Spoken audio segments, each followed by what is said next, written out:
Cheers, guys. Brand new episode.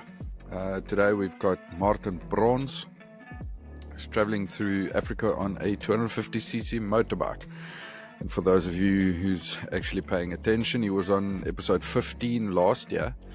So this will be a catch-up episode, and he tells us all about all the shit he got into while traveling up the east coast of Africa. This will be a two-part episode. First part is obviously the one that you're listening to now. And then at the end of this episode, we are joined by Henrietta. She's better known on Instagram and on YouTube and stuff as For the Love of Wheels. So go check her out. And that'll be the next episode. And if you want to listen, fucking go smash the like and subscribe and whatever buttons. All right, let's get into it. Welcome to the Kakpraat Chronicles. What's the? I just have to ask this. What's the deal with that fucking goldfish behind you? Because that is a massive fucking goldfish. So I was looking at it, but it's like semi goldfish, semi artwork, but also semi tip of a penis. You see it? You know what? I was waiting. I was fucking waiting because between you and Henriette, there's always a penis somewhere. So I was waiting She's not for hearing this. it now, but it's true. It said there's always a penis between us. Oh well, we get the. I fucking love it. Yeah, we get the hoax started now. What's going on, Martin? You obviously now in Kenya. Yeah. The last time we spoke was I think end of July last year, 2022. Yeah. So you've now finished your I almost said South African, your African leg of your trip. Yeah. Yeah, what's happening? How do you feel? You definitely are in need of a haircut. Do you think? I think it looks quite good, man. It's so I was in Dar es Salaam, and I went to a barber there, and it was for African prices fucking expensive. I paid like $25-30 for a haircut, and it was the worst haircut I ever had in my life. Wait 1 second. I got wait. There's Iris is asking if you can use more than 1.1 gigabyte of space on my iPhone. So that's a new thing to learn. So yeah, I paid way too much for my haircut. That might be the problem that we're going to struggle with, is that space. Let's just see what happens. But anyway. Yeah, but it's 1.1 gig. So, and it's, quite some minutes now. So I think we'll be okay. I have like 36 gigs free. But okay. I got like the worst haircut ever. And I still have these short hairs at the front. So I'm like waiting till that grown out and I can get like a proper haircut again. So I'm going to stretch it till Dubai. And when I'm in Dubai, I'm just going to go to the most fancy barber and get my Tinder profile up and running again. One of these days, you're going to need to buy a bigger fucking helmet because your head's not going to be able to fit in it. So that's the thing. My helmet is just like slightly too big. So I always keep the top a bit longer, so it stays on top of my head. Where's your bike now? Is it packed yet? It's just around the corner, but it's we're gonna get it loaded in the container tomorrow. So what the story is Ethiopia banned all vehicles to be imported that run on fossil fuels. So you can't import motorbikes or cars anymore.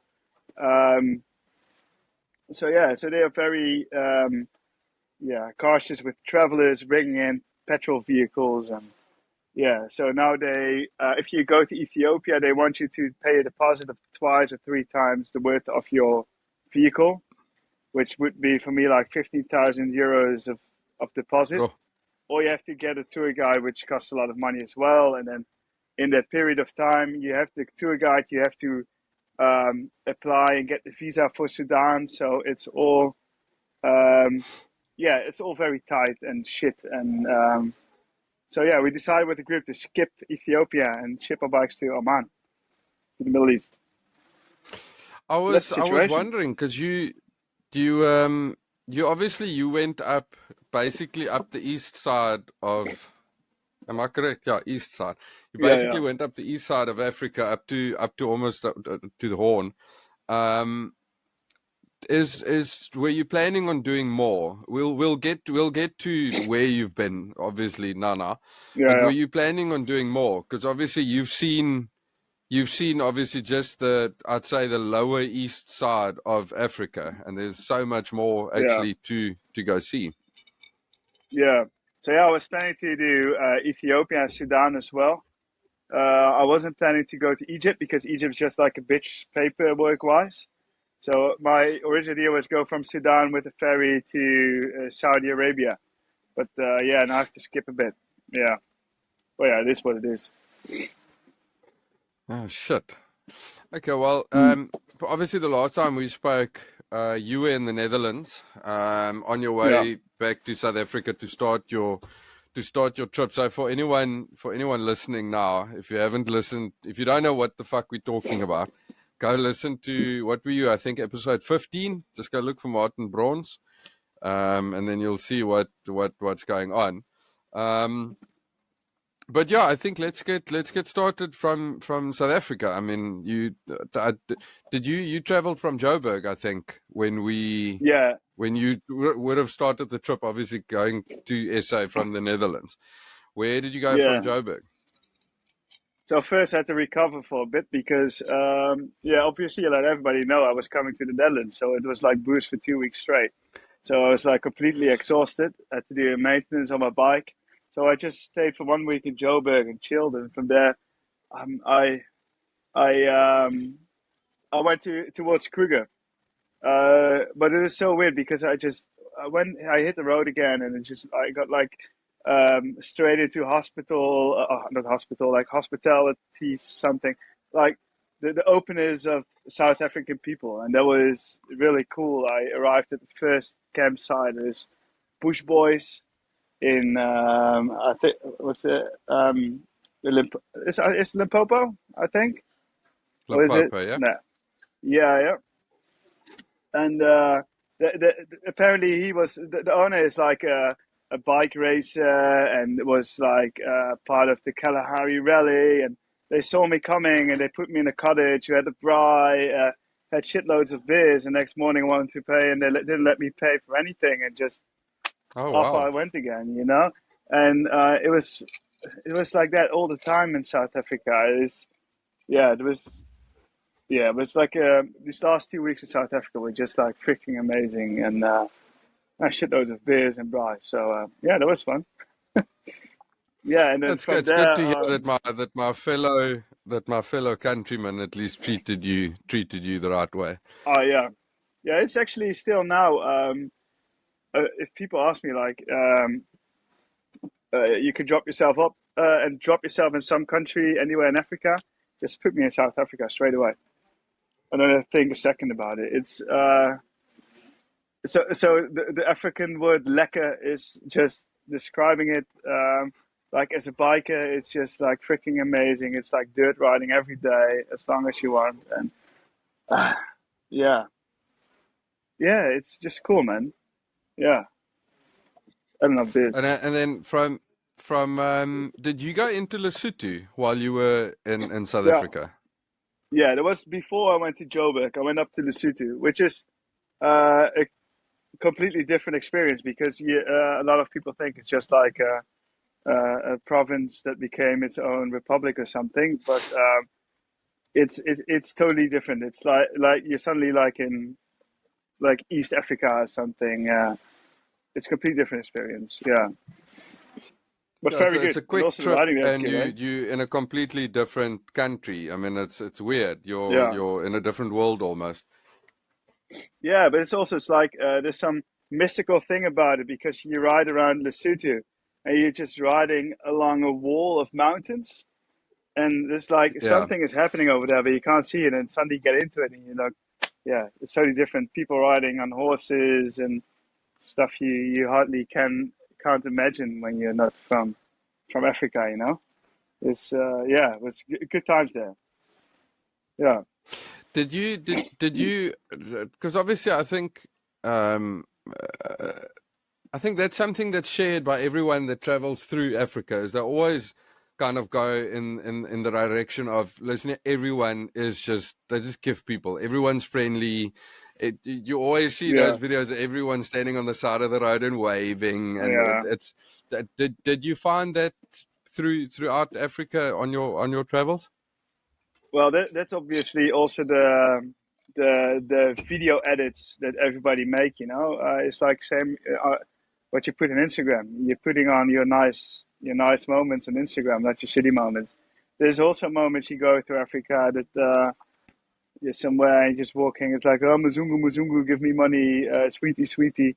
It Yeah. happens too, but it doesn't weigh out like the nice moments where people are so happy to see you. So yeah, but it's not always happy. It's people are struggling, and people are struggling more and more nowadays. Like inflation since the Ukraine war and COVID, it's have been hitting Africa as well. And not just like in South Africa where everything went up, but also here in Kenya, Uganda, Tanzania. You see it everywhere, and yeah, yeah, and they see you as a rich guy coming in. So I understand it, but it's not always fun. It's sometimes quite hard. Yeah, I think that's something that not a lot of people actually think of when they look at someone like you or someone like Henriette for what's her handle for the love of wheels, right? Yeah, yeah, Yeah, that's when you look at a YouTube page or Instagram page like you guys have, it's easy to forget that you do. There are shitty days as well. There are days that you do yeah. struggle. It's not all fucking like they say in Afrikaans, maanskyn en rose. It's not all just fucking kiff days. You do Roze have some geur en trouble maneschijn here in and Dutch. there. Maneskyne. Yeah. Yeah, but um, it is true. To be honest, actually, the last 2 weeks I've been feeling shit and deflated, and I couldn't be bothered with anything anymore. Henriette and I were staying at a camp, and she's like, "Oh, don't you look forward to go riding today? We're gonna go dirt riding. You like it?" And they're like, "No, I can't be fucking bothered. I just want to get to Mombasa." And yeah, that happens too. It is quite it's mentally sometimes quite heavy, and also the fact you don't have like a place to go back to. You're always on the run, and yeah, sometimes you're just exhausted. And then when people like come to you all the time, like Mzungu Mzungu, and they're like, "Oh, well, yeah, fuck off, just let me alone." So yeah, what are you drinking? I Is think that a big can of? it's just water. Is that a big can of brandy? Oh, No, it's, no, I don't drink that much. I do drink a lot, but not that much. No, I've always just so for anyone listening, that's not actually watching this episode, because my fuck, let's just call it a studio, is beside the house. It's not connected. It's connected to the house, but not with a door. So I have to, if I need water, I need to go outside and then inside again. So I just have a little 5 liter drum of water that I keep here to drink with my whiskey, so that I don't have to go get water fucking every hour. Um, how much on that? I think we did talk about your kit um the last episode, but water is obviously a very crucial thing, and there's a lot of countries like I think that's also it fits in with Botswana perfectly, because Botswana yeah, is one of the in relation to its size, it's I think the most sparsely populated a country in the world. How do you if you can remember, I mean, how far do you drive every day? How far do you ride every day on the bike, and so how much provisions do you have to take with you if you are in an isolated place like Botswana, to make sure that you don't fucking die from yeah. thirst along the way? Well, so yeah, normally I ride between 250 and 300 kilometers a day. because I ride at least 4 days a week. If you ride more, you just like, yeah, it gets boring, you know. So for then, it's like 2 or 3 liters of water is enough. But one day I went to Kubu Island in Botswana. I don't know if you know that. It's like a little island in No. the middle of the salt pans. And I decided to go there without using any roads. So what I did, I had like a point on my GPS where the island was, and I just went on the pan and just followed tracks of other people. Because the thing is with the pan, it's like it's dry on top, but you don't know how thick this dry layer is. It can be like a meter thick, but it also can be 2 centimeters thick, and then there's mud Oh, underneath it. wow. So you always have to be very cautious where you ride, and if there's like a color change, you already can expect that it's like something is gonna happen. So yeah, I was like just following tracks all day, and I didn't know if I was gonna make it to Cuba Island. So then, yeah, of course, I had like extra water with me, but I can take in total, I think 12 or 13 liters of water with me. So yeah, that should Okay. last me for 3 days. Yeah. And if you go over a pan like that, just do you? Because obviously you knew beforehand you might get stuck. There might be issues, like you said, in Yeah. terms of depth of dry land that you're driving on. Did Mm, you leave stuff behind to make your bike a bit lighter? Or did no, you take all your kit with and just thought, fuck it, let's just go? no, I took all my kit because the yeah, what I could have left behind is some clothes, but I needed all my tools. I needed my camping gear. Yeah, those are and I needed water and food. So those are the heaviest things I have with me. So yeah, I can leave behind 2 t-shirts and 2 boxes, but yeah, that's not gonna make like a big That difference. doesn't weigh So anything, I had yeah. everything with me. Yeah, And yeah. tell me, how easy was it to, how far of a drive is it, number one, and how easy was this island to find? So the ride was about, I think, altogether. So like in a straight line, it was 90 kilometers. So I think I did like 120 kilometers, and I did it in 4 hours. And it was, Oh, yeah, it was quite easy actually, because there's like a big salt mining in that salt pan area, which is quite logical. So there was quite some tracks and like water lines everywhere for the mines or whatever. So that was actually quite easy. Only the last bit was very hard because suddenly all the tracks stopped. It was like a track going like along a fence, and I follow it, and then someone was like in the bush. It's like hardly could turn. I couldn't. I hardly could turn around my bike anymore, and it was like elephant shit everywhere. So I got a little bit scared at that point. Um, yeah, and then I had to get back on the pen. I just followed 2 motorcycle tracks I saw there, and but I lost them after a while as well. And then I got into like a very big mud pool and fell off my bike with about 50 kilometers an hour, and I had to try to get oh it back shit. up while it was like all muddy and slippery. And but at that point, I could see the island already, so that helped. Oh yeah. Is that, looking back, okay, so you get to the island, you have a beer, Mhm. you sit there. Looking back on that Yeah. day, do you feel it was definitely worth it going through all of that to get to the island? 120% definitely. Yeah. I was freaking exhausted when I arrived because yeah, the crash was quite hard, um, and I put up my chair. I have like a little camping chair with me, and I threw all my stuff off the tent on the floor, and I was looking at it like, oh, please pitch yourself.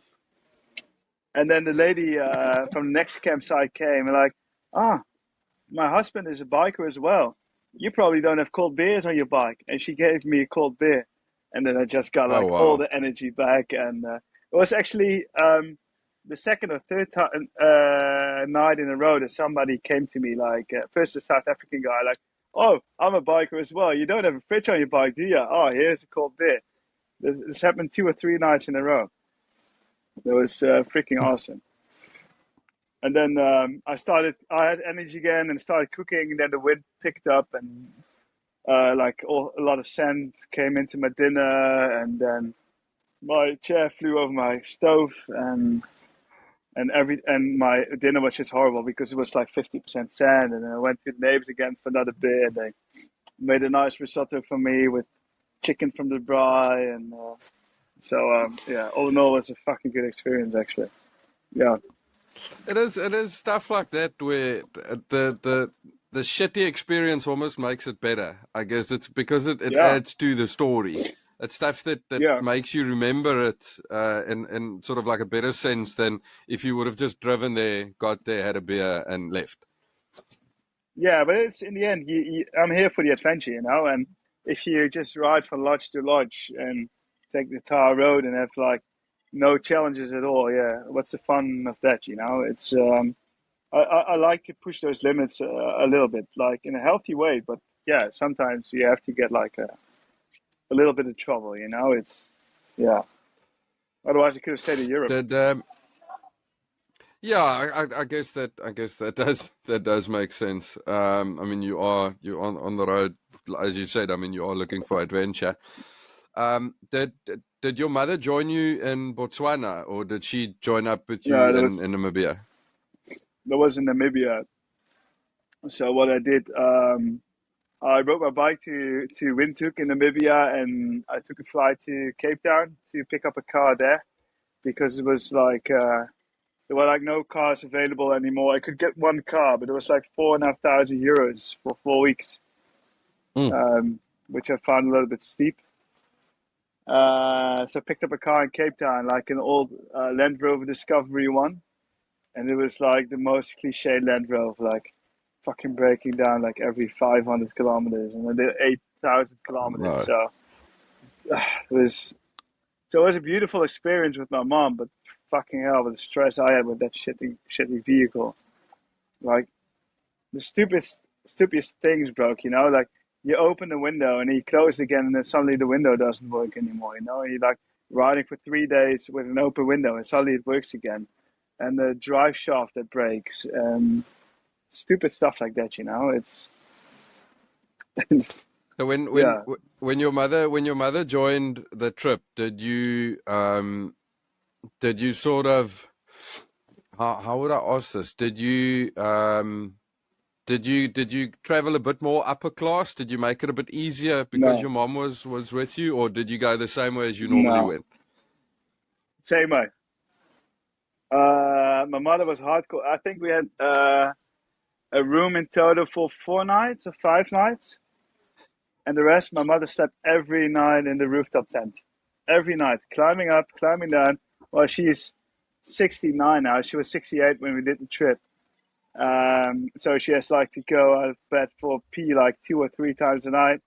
Didn't care. Just coming out of the rooftop tent, pissing next to the car, going back up. She was a fucking legend. It was innocent. What Ah, arriving, what's your having a mother's name? cider. Renate. Well, cheers, Renate. Well done Cheers, man. on your leg of the trip. Yeah. Yeah, but it was freaking amazing. So it's something I told you like after the podcast last time. So my father passed away like yeah December 2021. So it was not, and I left not long after that. So it was really special to do like this trip together. To also like close off like the time like close off like the like close off like discuss the period he had after the losing of Yeah. my father and stuff. So it was just all fucking beautiful. Yeah, I'm very happy I did it, and also like spending 1 month with my mother, and we didn't have an argument once. I think that's pretty cool. How did you? Because it is obviously, I mean, you're grown up now, and normally people have issues with spending that much time with their parents if they're not used to it. I say normally, not Yeah, maybe not normally, but I think being in a vehicle for 4 weeks with your mother, it's actually amazing that you guys never sort of had a bit of a quarrel over something. Yeah. Um, I think it also was because my mother was just like sitting and looking around, and being amazed, and everything was beautiful. So I think that helps too. And yeah, yeah, I Did don't you know. plan It out just the whole worked, trip, or did your mother go, no, I want to go see this, I want to go there, I want to go do this? So when she arrived, we put the map on the table, and everything she wanted to see, I also pinned on Google Maps. So there was like, when you do like all these pins on the map, like a route just comes out, and that was what happened. And it's like with exactly the same plan. The only thing I didn't plan was like spending so much time in Etosha in the safari park, but it was something she really wanted. So yeah, then yeah, okay, then you have to give and take here and there. So yeah, but it was okay for me. It was beautiful as well, actually. Yeah, Etosha is definitely, I think, if it's not on your bucket list, you must make a plan to put it on your bucket list. Etosha is definitely one of the yeah, places that it's one of the most amazing places on earth. I mean, I come from Namibia. I was born in Walvis Bay, and oh yeah, I've been to Etosha a few times. Last time I was there was obviously not a long time ago. I think like 2001. My parents still go back every year over June, July. They go back for about a month, and they always spend at least like a week, 10 days in Etosha. It's fucking amazing yeah, place. yeah. The only thing I found with Etosha is like the maintenance there is very poor, and I heard it's becoming worse and worse. The maintenance, like the roads are so corrugated, and yeah. So if you're driving like all day, you're like exhausted because you're looking around for all those animals at the same time. You're like dodging potholes and washboards, but the amount of animals you can see there, that's so Kruger is a beautiful park, but like you're not gonna get the numbers you're gonna get in Etosha, especially in the dry season when all Yeah. the animals come to the water holes, and you can sit there at night at a campsite at the water hole, which is lit up, and one night it was rhinos, elephants, lions, everything was there. Like in the span of 2 hours, it was like one big theater show. It was freaking amazing. Yeah, Etosha is Did you special, guys see definitely. any? Yeah. Did you guys see any cheetahs? Because I think Namibia is No, at this point the place in the world with the most free roaming cheetahs. I haven't seen a wild cheetah in Africa once.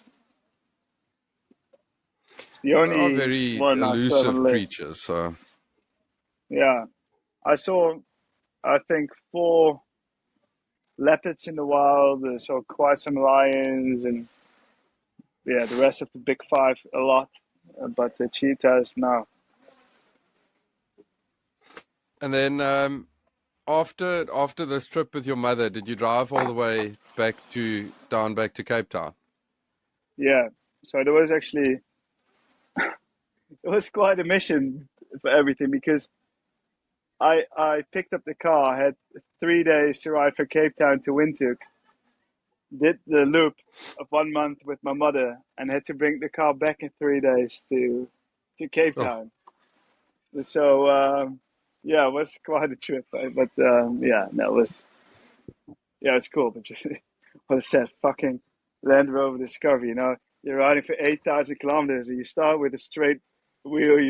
And like every day the wheel gets a little bit more off, and like at the end you're riding with the handlebars at 90 degrees. oh Yeah, shit! Where did you say? Where did you leave your bike? yeah. In Windhoek, there's like a overlander campsite Oh, okay. there. They do like vehicle storage and stuff like that. Yeah, yeah. And And after then that, it obviously was you like flew a little. back to Windhoek, and then picked up your Yeah. bike. Did you ride in a straight line to Zambia, or did you do a bit of Uh, sightseeing on your own on the bike in Namibia?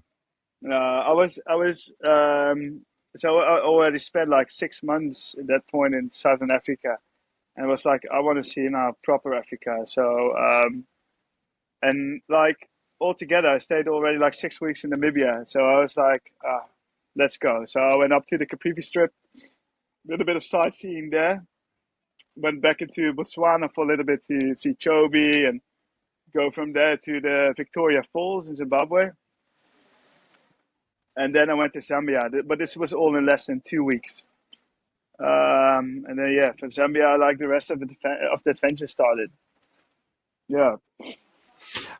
How did you? I'm interested to find out about Zambia, because Zambia is a interesting place because they are culturally, I think, very diverse. Because if I've got it correct, there's more. I think there's more than 70 languages spoken in Oh, really? Zambia. Oh, I didn't know that. I didn't Um, know that about did Tanzania and Kenya, but didn't know that about Zambia. how how, how different is, because obviously you've we're busy going through it, but you've traveled through quite a few countries in Africa now. Mhm. Um, is there a mega difference in terms of culture and stuff like that when you go across a border, or is it a lot Oh, of the same stuff? I've been talking with Henrietta for like a few times about it and other travelers. When you get from Botswana to Zambia, or you get from Namibia to Zambia, you get in a totally different world. So last time we talked quite a bit about racism and the tension between black and white in Southern Africa. When you get to Zambia, it doesn't exist anymore. There's 95% is black people. You get Mm. there and everybody sees, oh, you're just a foreigner. And I stop. So I always, when I cross a border, I have all my paperwork in my jacket.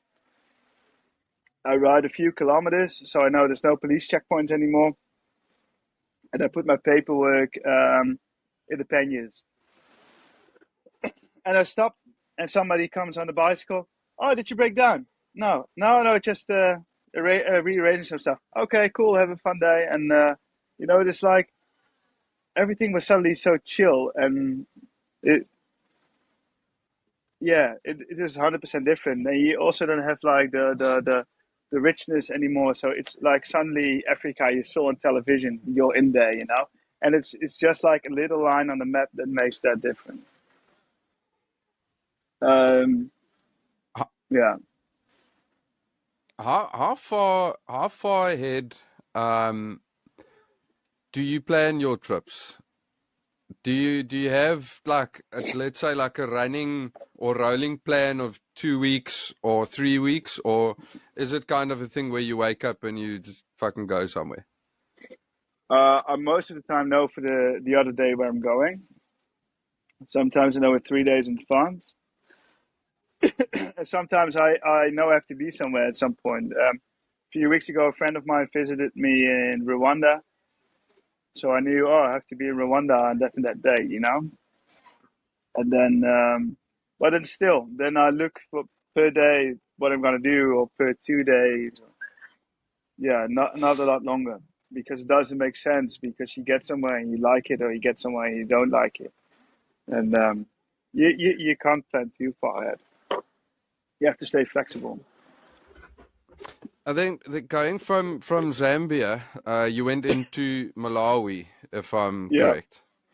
yeah, Now true. Malawi is more of a, let's call it like a more of a holiday destination, because you've got the lake there that is Yeah, basically, it's as if you're on a coastline, with just the sheer size of it.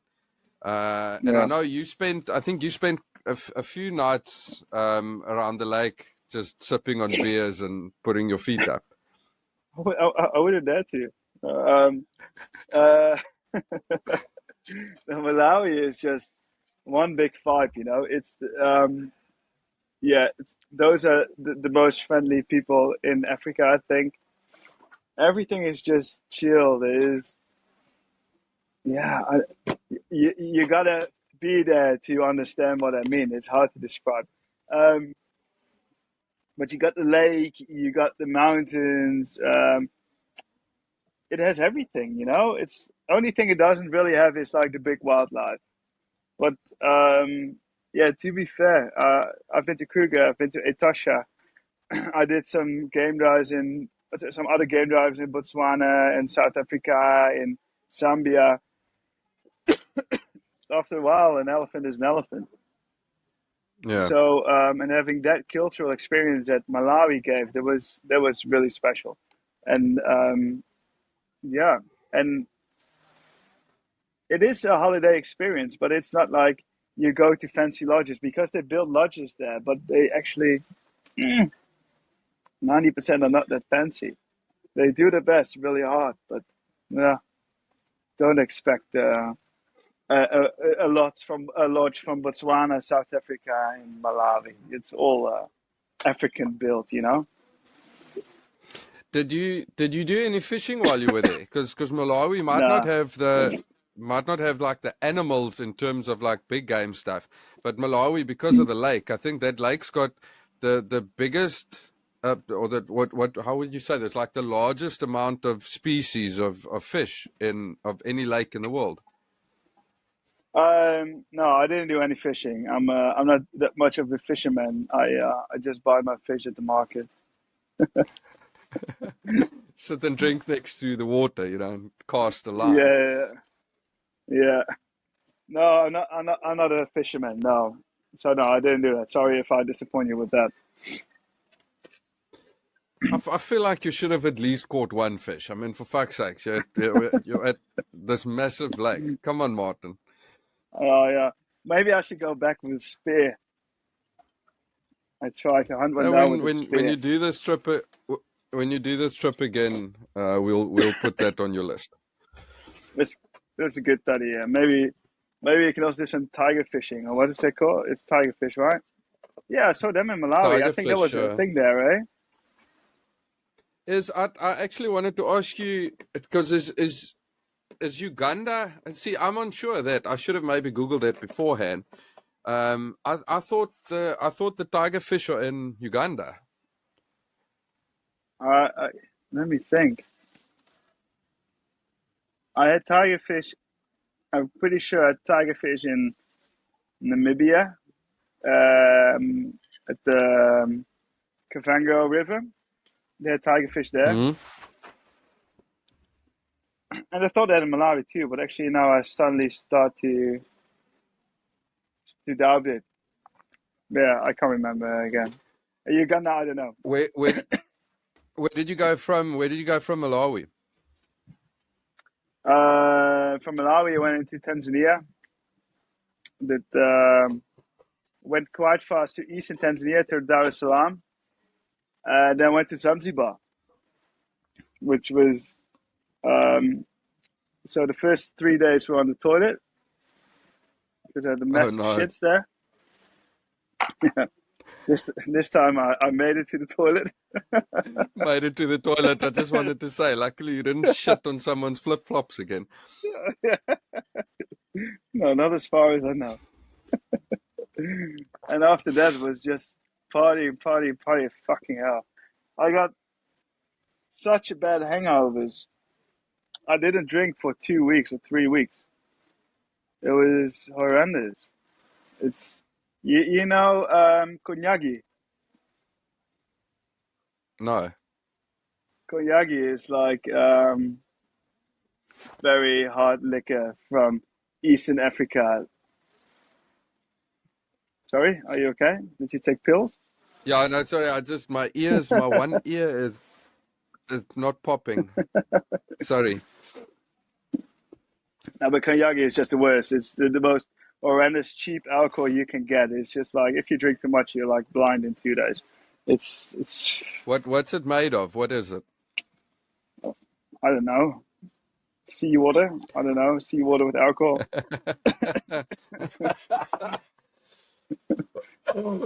No, it's the fucking Um, worst. when you go through all of these countries, do you try and go to as many parks as possible? Because obviously all of these places that we've brought up now, I've got some of the most amazing, like national parks and reserves and Yeah. stuff. Well, And I think like Tanzania is also one of the places that I think like a third of Tanzania is national parks and reserves. yeah, yeah. Where So actually, what sorry, where was the place where you weren't allowed to be on the motorbike? Oh, that was Uganda. So that's the Oh, thing. was that Like, Uganda? Okay. 95% of the parks you're not allowed in with your motorbike. So in Tanzania, I haven't visited any national park. Um, if you go in there by car, you pay $200 for the car, plus an Oh, entrance fee per person in the car. So you're looking at like, if you're like with two in the car for a 1 day safari, you're looking at like about, yeah, $500 to $600 for a day. And yeah, if you're as long on the road as I am, it's such a big chunk of your budget. It's freaking insane, and especially when you come from South Africa and Zambia, where what's like 1 day Kruger, $40, not even, yeah, it's cheap. and Yeah. it's like one of the best parks in the world. And South Lamanga is saying like $25 entrance for the park. Then you pay like 30-40 bucks for the game drive, and that's it. You have like a beautiful safari, see all the same animals. You're not gonna pay like 500-600 bucks to visit some park because it's called Serengeti and it's like one of the best parks in the world. Yeah, fuck off. I'm not gonna do it. It's yeah, it's It's just stupid. interesting because I wasn't aware that it's that expensive, and I'm sitting here wondering sort of why. Because I can think obviously it's a bit more secluded. I'm just guessing a lot more people go to South Africa than go to Tanzania to go and visit Oh, parks and stuff. And obviously they have to. You need money for your conservation budget and all of that. So I guess on one side I can, if that's the reason for it, I guess I understand why it's expensive. But also on the other hand, you sort of you do. I won't say chase away, but people are going to go like you. It's like I can't pay £600 or £200 or whatever, or sorry, dollars to go in there. I'd rather just drive past and because at the yeah, end of the day, I guess it is like you said, an elephant's a fucking elephant. yeah, and what I also find very hard is like you pay this crazy amount. Same with Uganda with the gorilla trekking. That costs $700 per person. And when you get there, so you expect this is like the hotspot of tourist Uganda. The area around is just it's the most beautiful area, but it's also the biggest shithole. The people living there in crazy sheds. This where does this fucking money go to? They put a fence around the park, and that's it. This I don't see a reason why I have to pay so much money when you can't see where this money is going. And there is nothing of that invested in development, and I find that very hard. So, and also very wrong. So yeah, I just leave it. And what I said, it's like a lot of money for a trip like this. So, yeah, maybe when I have a girl again, if she wants to see Africa, I'll take her to Tanzania, and then we spend that stupid money. But then it's for a 2 week holiday, and not for 2 years holiday. So yeah, I think that's something, and I might not be 100% correct on this, but this is something that I can vouch for some people in South Africa that have, especially in terms of hunting, that have hunting concessions and stuff like that. I know that they mm, spend a shitload of money on a sort of community upliftment and they look after a lot of the communities surrounding their farms. yeah, I've got one friend specifically that I know in the Eastern Cape. I'm pretty sure I can just call him out. Carl van Sail, the John X Safaris. I know that they for all the hunting that they do over there. I think I might be wrong, but I think most of the meat that the Oaks don't take, they'll give to like local schools and stuff for their lunch projects or whatever they've got there. yeah, I know they do a lot of the money that comes in they use for like I don't know what exactly they call it, but let's call it like a community outreach project or whatever to teach these guys that for just for instance sake like why they shouldn't use snares why they shouldn't use gin traps and stuff like that. They actually do spend money on the community, and I think that's what's nice. Like I said, for the few people that I do know of in South Africa that do have these hunting concessions and private nature reserves and stuff like that, I think that's one thing that South Africa might be doing a bit better than the rest of the guys. Yeah. Apparently, yeah, because what I said, in some places nothing happens at all. At least not what I see. But yeah, it's good to hear that at least there's like some people doing the right thing, and I think if you have like a successful thing going on and you see people around you are struggling, yeah, I think it's fair to share a bit, especially as a government. Yeah, no, fuck, definitely. If you can share the love, why don't you? Yeah, I just want to come back to Zanzibar. yeah. How long were you there? And did you take your bike with, or did you leave your bike in Tanzania? Yeah, I took my bike with, which was not the easiest thing to do, but we met the local rider who could help us and arrange all the stuff. Yeah, and it was Zanzibar is quite a cool place because I thought I would get like to an island with just like going from hotel to hotel to hotel, but Zanzibar is just Africa on an island. So you sit on your beautiful resort, sipping a cocktail, and you put like one step out of the resort, and you're on like a shit dirt road and going to a place to eat like chicken and chips. It's yeah, I really liked it. It's freaking amazing place. It's like Yeah, going out Zanzibar to a is. club. Sorry, yeah. Yeah, going out to a club and although they call it a club, but it's just like an outside area where they play fucking loud music and like all the locals are fucking drunk dancing with Maasai and yeah, it was a pretty cool experience. It's something else. Oh, Freddie, I did a bit of googling before we started today. Apparently, Freddie Mercury was born in Zanzibar from Queen. Yeah. Yeah, yeah. I planned to go to his house, but yeah, in the end, I didn't make it. It's a bit odd with the ferries. It's like, so if you get there without a bike, you can take like a ferry every day. But if you bring a bike, there's only like two ferries in a week you can take. So my plans got like totally fucked up because um, at that point I decided to surprise my mother for Christmas. So I had to get off Zanzibar, get to Nairobi to catch my flight. So I was like, yeah, my plans were like thrown a bit around. Let's put it that way. Where do you like? If you go back to the Netherlands like that? Where do you leave your bike? What do you do with your bike? So there's always like overland spots. Like in Nairobi was Jungle Junction. It's like a lodge where they also do like car and bike storage. So you pay like I don't know $2, $3 a day, and they take care of your bike. It's safe and yeah. That's Okay, how and it then works. when you came back, obviously to get your bike, where did you go then? So then I went towards Uganda. Yeah, so I had to do quite some maintenance before.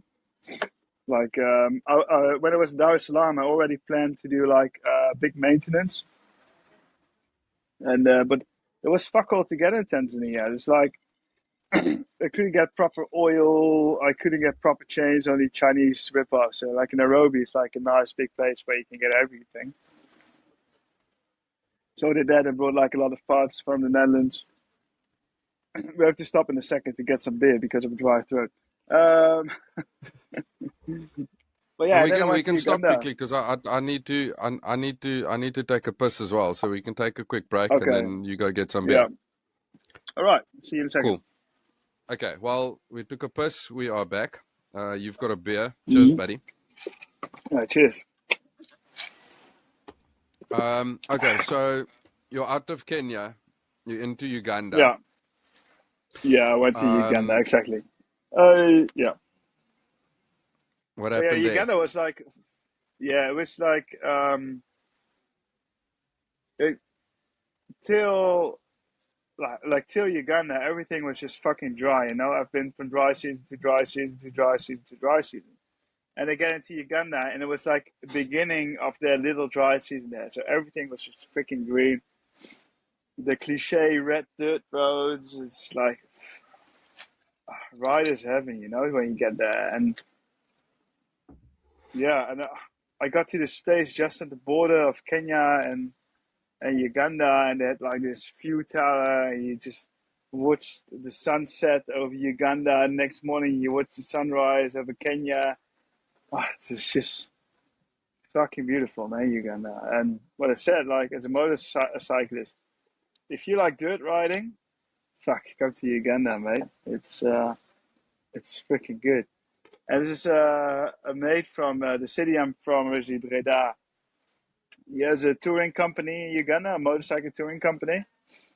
So I met up with them, and also like in Uganda now, they closed all the parks for motorcyclists now. But he has like a special permit; he can take his groups in. So we went like through Queen Elizabeth National Park, like looking for cool animals, and with a ranger on the back of one of the motorbikes with a gun, and yeah, it's freaking amazing. I, Uganda just has like I, everything, you know.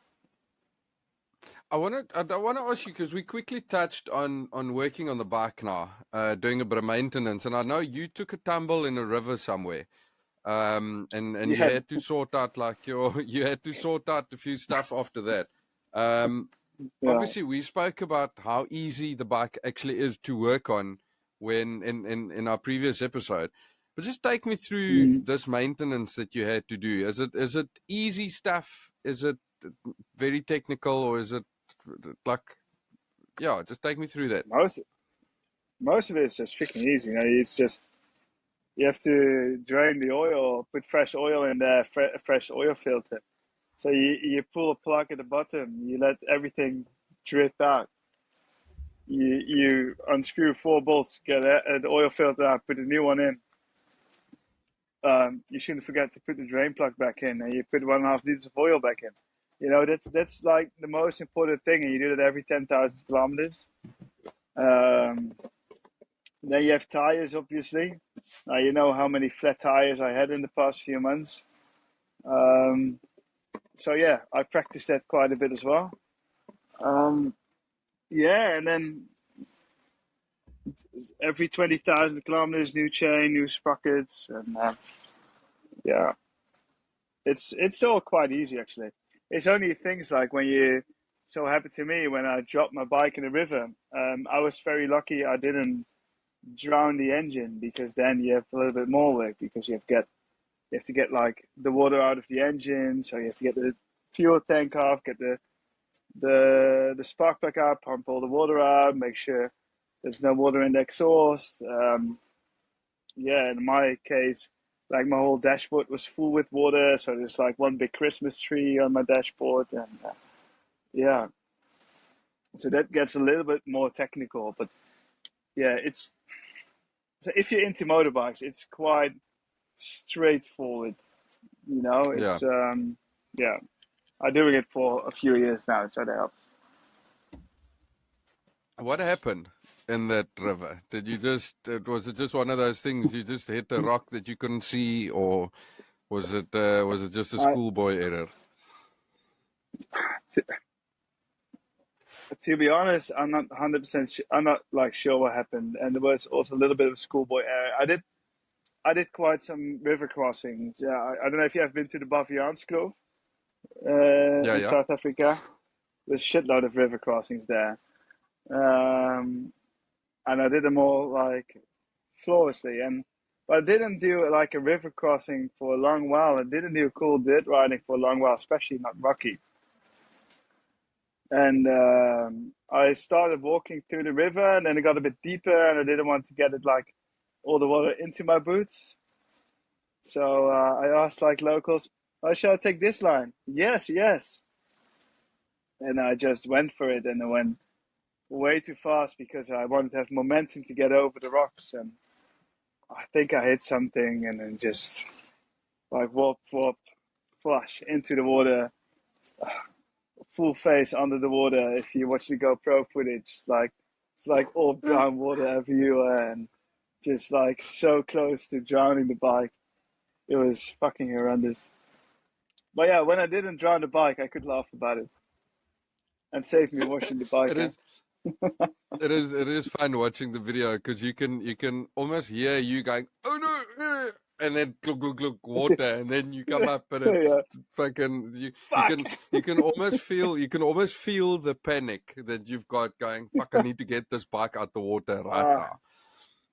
I had so much panic. Yeah, I had fucking much panic. It is crazy. It was one of my biggest fears I had, like in my motorcycle career, is to drown the bike.